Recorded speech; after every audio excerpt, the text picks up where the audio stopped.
एक मर्यादा के अंदर जैसे यहाँ चल रहा है ऐसे ही आंदोलन पूरे देश में खड़ा होना चाहिए और इसकी गूंज से सरकार को वो जो फैसले बंद कमरे में ले जाते हैं वो जनता के हितों को, नौजवानों के हितों को ध्यान में रख के लेने चाहिए। बुरा ये है कि 17-18 दिन से यहाँ अनशन चल रहा है। सोनम वांगचुक जी और 4 बच्चों से और मैं मिला हूं जो पीएचडी के स्टूडेंट हैं, वो अपने जीवन की परवाह नहीं कर रहे। मैं जब यहाँ आया उससे पहले मुझसे बहुत लोगों ने कहा कि आप जाके अनशन तुड़वा दीजिए, आप उनको समझाइए, लेकिन मैं यहाँ उनका हौसला तोड़ने के लिए नहीं, उनके हौसले को बढ़ाने के लिए आया। मैं ये कहना चाहता हूँ एक आंदोलनकारी होने के नाते हमें जो संघर्ष कर रहे हैं अनशन पे उनको समझाने की जरूरत नहीं है।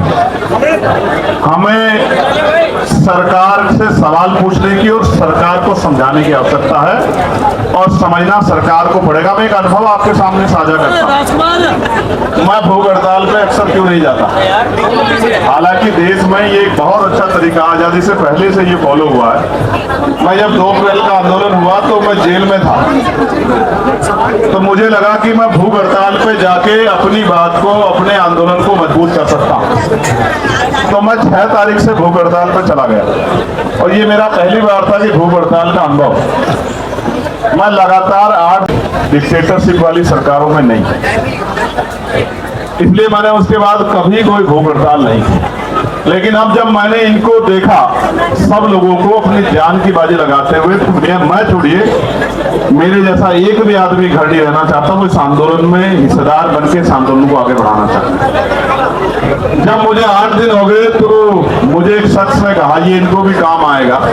वो मेरे बड़े भाई थे, वो मुझसे जेल में मिलने आए, मुझसे कहा कि सरकार चाहती है आप मर जाओ और आप भूखे रह के खुद ही मरना चाहते हो। अगर आपको कोई हत्या करेगा तो उसको जेल होगी, फांसी की सजा होगी, आजीवन सजा होगी, लेकिन अगर आप भूख हड़ताल में मर गए तो किसी को फर्क भी नहीं पड़ेगा। तो आप भूख हड़ताल का रास्ता छोड़ो, संघर्ष का रास्ता अपनाओ। तो मैंने तो 14 अप्रैल को संघर्ष का रास्ता अपना लिया, भूख हड़ताल त्याग करके, और मैं फिर से मैदान में आया कि बचेंगे तभी तो लड़ेंगे।